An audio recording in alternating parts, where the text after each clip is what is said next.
अस्सलाम वालेकुम inter class, क्या हाल है, कैसे हैं बेटा? ठीक है। अच्छा, तो लास्ट लेक्चर में हम कर रहे थे ओम्स लॉ और resistance of the conductor. Concept ये था कि एक कंडक्टर की सरफेस पर जब हम वोल्टेज देते हैं तो कुछ मटेरियल्स ऐसे हैं जिनके अंदर वोल्टेज और करंट का ताल्लुक डायरेक्ट है, राइट?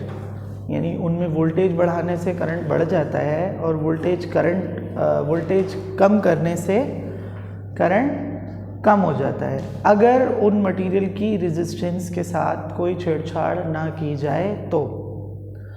और रेजिस्टेंस किसी भी मटेरियल की मैंने बताया था कि एक नेचुरल प्रॉपर्टी है। जब फ्लो ऑफ चार्जेस होते हैं तो उस फ्लो ऑफ चार्जेस को जो चीज़ अपोज करती है, क्योंकि इनर्शिया डिस्टर्ब हो जाता है, उसी को हम रेजिस्टेंस कहते हैं। और जितनी ज़्यादा रेजिस्टेंस होगी, कंडक्टिविटी यानी एनर्जी की transportation from one point two another point in a conductor, वो कम हो जाएगी। यही बताया था ना कल।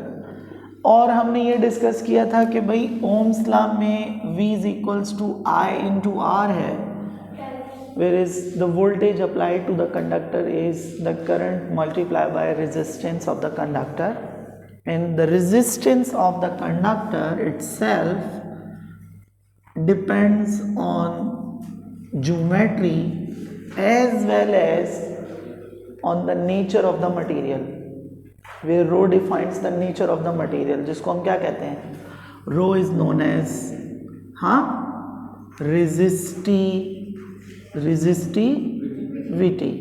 रेजिस्टिविटी और डेंसिटी ऑलमोस्ट कंपैरिजन करें तो सेम है। लाइक डेंसिटी बताएगी कि ये पानी के ऊपर तैरेगा या पानी के अंदर जाएगा। रेजिस्टिविटी बताएगी कि भाई इसकी रेजिस्ट करने की कैपेसिटी कितनी है, चाहे वो कॉपर कितना ही बड़ा क्यों ना हो, चाहे वो गोल्ड कितना बड़ा ही क्यों ना हो। मिसाल के तौर पे अगर मैं ये कहूँ कि भाई एक मटेरियल है कॉपर का इतना सा और एक मटेरियल है कॉपर का इतना सा, तो दोनों की डेंसिटी सेम रहेगी ना। डेंसिटी तो सेम ही होगी क्योंकि वो कॉपर की डेंसिटी है, लेकिन रेजिस्टिविटी भी सेम ही रहेगी। ऐसा नहीं होगा कि मटेरियल हम छोटा ले लें, वायर छोटा ले लें तो रेजिस्टिविटी चेंज हो गई। होगी, ज्योमेट्री से थोड़ा बहुत फ़र्क पड़ता है, लेकिन जो उसकी प्रिंसिपल बॉटम लाइन है वो वही रहेगी। प्रिंसिपल बॉटम लाइन कभी भी चेंज नहीं होगी। आज हम कर रहे हैं कि इस रेजिस्टिविटी को जब हम कैलकुलेट करते हैं तो हम कहते हैं this resistivity is basically RA/L। और कल जो मैंने MCQs बताए थे एंटी टेस्ट के, वो ये थे कि भाई अगर लेंथ हाफ करें तो रेजिस्टेंस क्या होगी, अगर लेंथ डबल करें तो रेजिस्टेंस क्या होगी, area of cross section double करें तो रेजिस्टेंस क्या होगी, अगर area of cross section half करें तो रेजिस्टेंस क्या होगी। इसी तरह रेजिस्टिविटी को भी अगर हम डिफाइन करें तो हम कर सकते हैं, और इसका यूनिट बनेगा ओम इंटू मीटर। सही है ना? रेजिस्टिविटी और कैपेसिटेंस, ठीक है ना? रेजिस्टिविटी और कैपेसिटेंस, बल्कि रेजिस्टेंस और कैपेसिटेंस का रिलेशन है। रेजिस्टिविटी ये बताएगी कि मटेरियल कौन सा है और मैक्सिमम कितना रेजिस्ट कर सकता है, उसकी नेचर क्या है। आज हम ये कर रहे हैं कि क्या इस रेजिस्टिविटी जो मटेरियल की अपनी नेचुरल प्रॉपर्टी है, प्रॉपर्टी एक तरह से, इसको आप क्या कहें, property of the material to resist in the current, तो क्या ये टेम्परेचर की वजह से चेंज हो सकती है या नहीं। और ये बोर्ड में एग्जाम में आता है। बोर्ड में क्वेश्चन आता है कि भाई how do you describe the effect of temperature on resistivity, या how the resistivity of a material changes with respect to the temperature. Temperature का मतलब क्या है कि हम मॉलिक्यूल्स के साथ छेड़छाड़ करें। यह हम ऑलरेडी 11th चैप्टर में डिस्कस कर चुके हैं कि मॉलिक्यूल की जो वाइब्रेशनल एनर्जी है, जब टेम्परेचर हाई होता है तो वाइब्रेशनल एनर्जी तेज़ हो जाती है, जब टेम्परेचर लो होता है तो वाइब्रेशनल एनर्जी कम हो जाती है। तो क्या इस टेम्परेचर की वेरिएशन से उस कंडक्टर के साथ कोई फ़र्क पड़ेगा या नहीं पड़ेगा। इसको यूँ समझें कि भाई अभी वायर्स बनी हुई हैं ना, जिन पे वोल्टेज अप्लाई हो रहा है, जिन पे वोल्टेज अप्लाई हो रहा है लाइट से। गर्मियों में भी वही वायर्स होती हैं जो हमारी नॉर्मल वायर्स हैं जिन पे लाइन आती है। तो सर्दी और गर्मी दोनों का टेम्परेचर अलग अलग है। तो क्या इस टेम्परेचर के चेंज की वजह से वायर के अंदर उसकी कंडक्टिविटी या उसकी रेजिस्टिविटी पे फ़र्क पड़ सकता है? हम ये मालूम करना चाह रहे हैं कि गर्मियों में वायर ज़्यादा एनर्जी ट्रांसपोर्ट करवा पाएगी या सर्दियों में वायर इलेक्ट्रिकल एनर्जी ज़्यादा ट्रांसपोर्ट करवा पाएगी। This is what the topic is, आम अल्फाज में। यहाँ तक समझ में आ गया? चलो, तो इसको हम कहते हैं resistivity and it's dependence upon what? Upon temperature. अभी मैंने क्या बताया है कि भाई रेजिस्टिविटी का ये फॉर्मूला है, दिस इज RA/L। सही है ना? मेरे पास एक कंडक्टर है, लेट से कोई मटेरियल है, आई डोंट नो कौन सा मटेरियल है, कॉपर भी हो सकता है और गोल्ड भी हो सकता है। सही है? इसके पास दो चीज़ें हैं इस वक्त ज्योमेट्री में, तीन। एक तो इसकी नेचर है, कॉपर या गोल्ड या सिल्वर। दूसरा, इसके पास क्या मौजूद है? लेंथ। तीसरा, यानी बेसिकली दो चीज़ें मौजूद हैं, ज्योमेट्री और नेचर। हर मटेरियल की सरफेस ऑफ द कंडक्टर एक जैसी नहीं होती। हर मटेरियल की सरफेस ऑफ द कंडक्टर पे फ्री इलेक्ट्रॉन्स भी एक जैसे बिहेव नहीं करते हैं। यही है ना प्रॉब्लम? अच्छा, अब मैंने गर्मी की मिसाल है, ये जो हमारी वायर्स हैं, हम सपोज कर लेते हैं कि ये वायर का एक एंड है जो कि एक खंबे से दूसरे खंबे के बीच में है। सही है? ये आई गर्मी आई, टेम्परेचर बढ़ना शुरू हुआ, सूरज ने टेम्परेचर बूस्ट अप करना शुरू किया, मैक्सिमम टेम्परेचर पहुंच गया जी 50 तक। तो क्या इस वायर के एटम्स एनर्जी रिसीव कर रहे होंगे? ऑब्वियसली। कौन सा मोड है? हीट मोड कौन सा है? रेडिएशन। हीट मोड कौन सा है? रेडिएशन है ना? रेडिएशन की वजह से एनर्जी एब्जॉर्ब हो रही है, और एनर्जी एब्जॉर्ब होने के बाद क्या होगा? रेस्पॉन्स आना चाहिए। क्या आना चाहिए? अच्छा, तो आपको पता है कि जब हम किसी मटेरियल को हीट करते हैं तो उस मटेरियल में या तो लीनियर चेंजेस आ सकते हैं या फिर वॉल्यूमेट्रिक चेंजेस आ सकते हैं। सो पॉसिबल है कि इसकी क्रॉस सेक्शनल एरिया चेंज ना हो, लेकिन इसकी लेंथ इंक्रीज हो जाए। When thermal energy is supplied to a material such that its length increases is known as linear thermal expansion. Possible है ना? पॉसिबल है कि इसकी लेंथ चेंज हो जाए। व्हाट आई से, अगर लेंथ चेंज होगी तो कोई रेजिस्टेंस, कोई फर्क पड़ेगा? Yes, you can say now the resistance is R is equals to rho L dash upon A which is R dash. ये प्रीवियस वाली रेजिस्टेंस तो नहीं है भाई, लेंथ चेंज हुई है, लेंथ बढ़ेगी, रेजिस्टेंस ज़्यादा होगी। Once the resistance is high that means what? Resistance is high means what? Means conductivity कम हो रही है। यही होगा ना पॉसिबल सिचुएशन।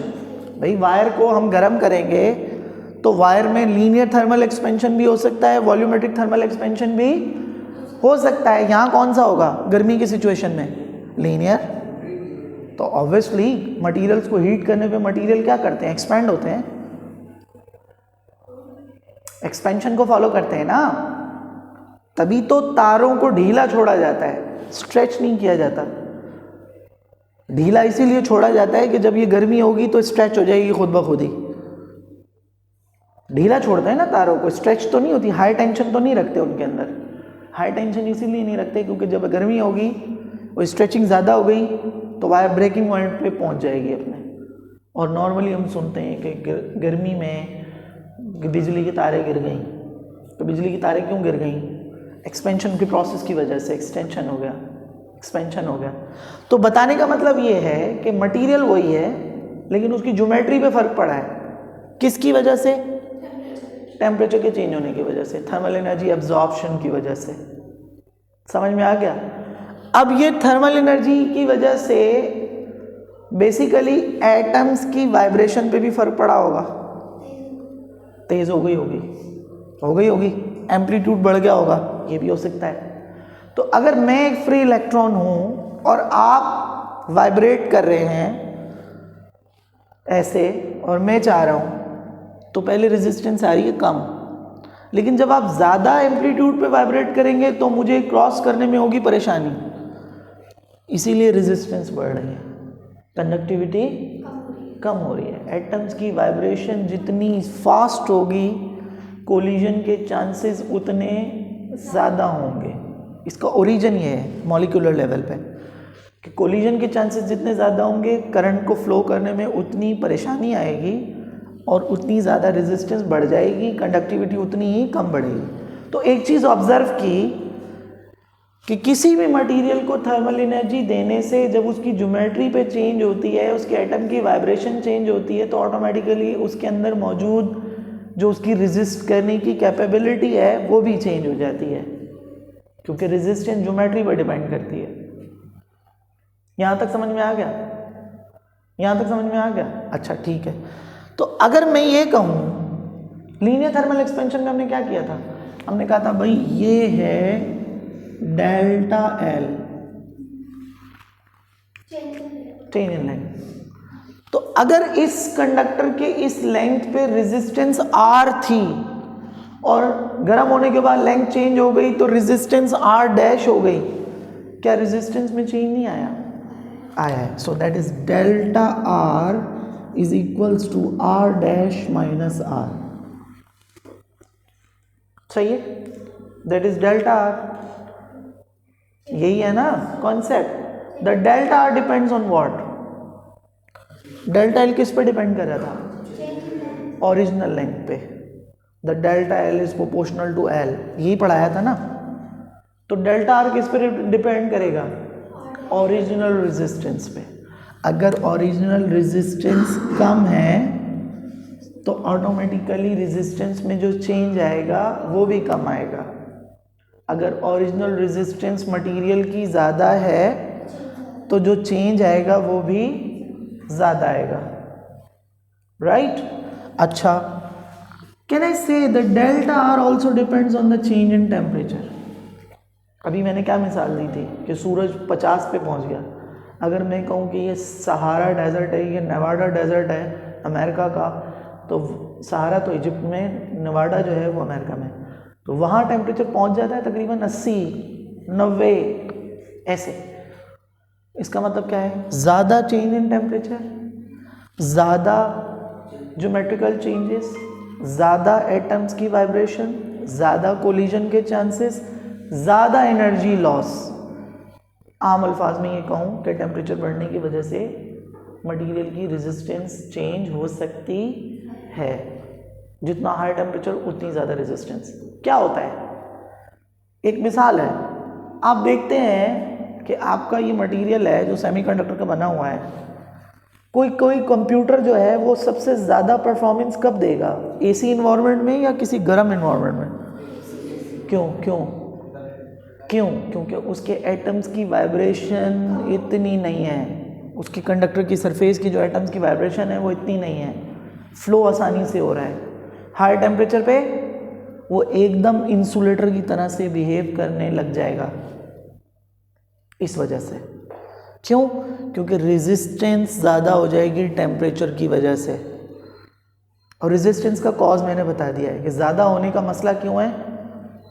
वाइब्रेशन स्पीड ही हो गई है, नंबर ऑफ कोलिजन के चांसेस बढ़ गए हैं, ज्योमेट्री भी चेंज हो गई है। Got it? यहाँ तक समझ में आ गया? अच्छा ठीक है। क्या मैं ये कह सकता हूँ कि यहाँ जो रेजिस्टिविटी थी वो अगर रो थी तो न्यू रेजिस्टेंस पे जो रेजिस्टिविटी आएगी वो रो डैश होगी? क्यों? क्योंकि ये हो जाएगा R dash A upon L dash. R भी चेंज हो रहा है, एल डैश भी चेंज हो रहा है, लेकिन रेजिस्टिविटी का गहरा ताल्लुक रेजिस्टेंस के साथ है और रेजिस्टेंस का डायरेक्ट ताल्लुक उसकी लेंथ के साथ है। तो लेंथ के चेंज करने से रेजिस्टेंस चेंज हुई, रेजिस्टेंस के चेंज होने से रेजिस्टिविटी भी चेंज हो जाएगी, फर्क आएगा ना। उस मटेरियल की रेजिस्ट करने की जो सलाहियत है उसमें फ़र्क आना चाहिए, सही है। अच्छा ठीक है, अब हम प्रोपोर्शनैलिटी को हटा देते हैं या मर्ज कर देते हैं, ये हो जाएगा delta R proportional to R delta T. Proportionality हटाएं तो क्या आना चाहिए, यहाँ क्या आ रहा था, coefficient of linear thermal expansion, जिसका क्या नाम है अल्फा, या फिर वॉल्यूमेट्रिक थर्मल एक्सपेंशन, उसका क्या नाम है बीटा। यहाँ क्या आना चाहिए अल्फा, अल्फा आना चाहिए। लेकिन ये जो अल्फा आ रहा है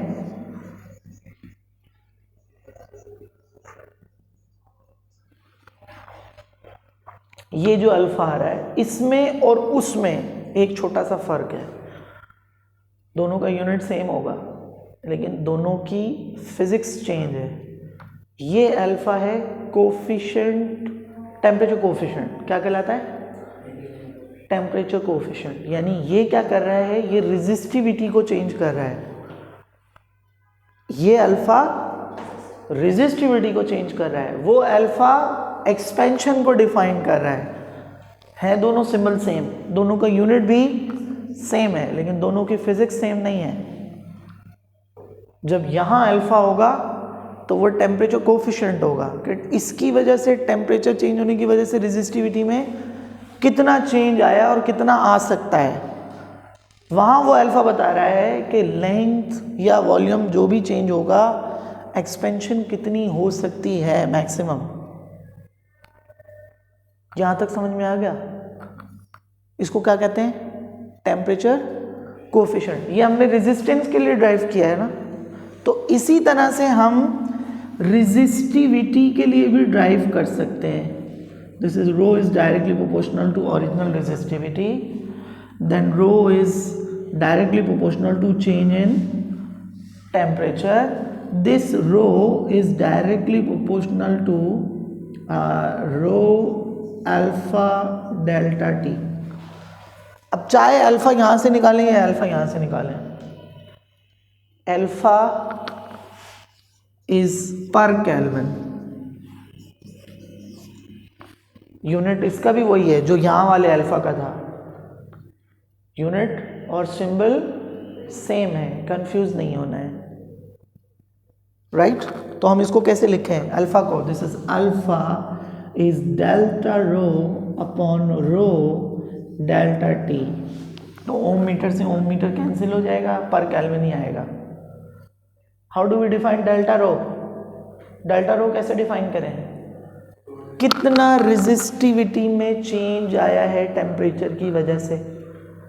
भाई रूट कॉज तो पता चल गया ना, टेम्परेचर चेंज करेंगे मॉलिक्यूल्स की वाइब्रेशन चेंज होगी, एम्पलीट्यूड चेंज होगा, उसकी वजह से ज्योमेट्री चेंज होगी, ज्योमेट्री चेंज होगी, नंबर ऑफ कोलिजन्स बढ़ेंगे, एनर्जी लॉसेस बढ़ेंगे, ऑटोमेटिकली रेजिस्टेंस और रेजिस्टिविटी भी चेंज हो जाएंगे। यहाँ तक समझ में आ गया। तो अल्फा को कैसे डिफाइन करें, this is alpha is equals to rho not minus rho T upon rho not delta T. अब ये रो नॉट क्या चीज़ है, resistivity at that temperature T1 at initial temperature. ये क्या हो जाएगा, this is resistivity at certain temperature. तो क्या नहीं आ रहा, समझ में नहीं आ रहा। देखो कल के लेक्चर में मैंने सिर्फ ये बताया था कि किसी मटेरियल के अंदर रेजिस्टेंस क्या है, हालांकि इस लेक्चर में भी मैंने मुसलसल बहुत दफ़ा रिपीट किया है।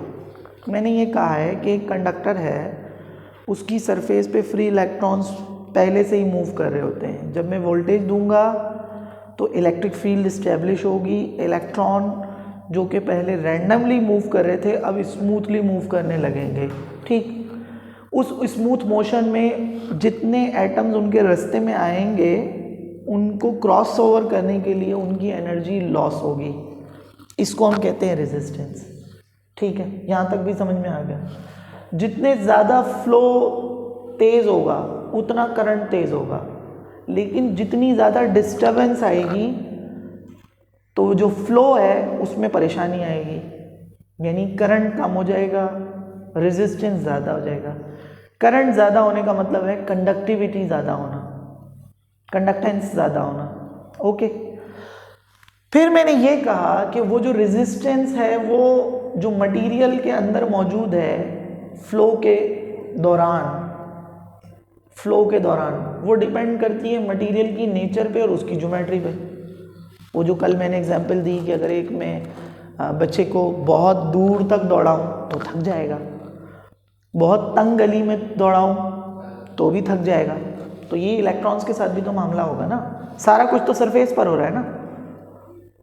ठीक है, आज मैं ये कह रहा हूँ, लेकिन उसके बाद कल मैंने ये भी कहा कि भाई जब आपका मटेरियल फ्लो स्टार्ट करवाएगा तो फ्लो के अंदर रेजिस्टेंस आएगी ना, फ्लो के अंदर अपोजिशन आएगी, एनर्जी वेस्ट होगी। ठीक है, कितनी वेस्ट हो सकती है मैक्सिमम, वो मटेरियल की अपनी नेचर है। मटेरियल बता रहा है कि वो कितना अलाउ करेगा रेजिस्टेंस मैक्सिमम, या कितनी कंडक्टिविटी अलाउ करेगा।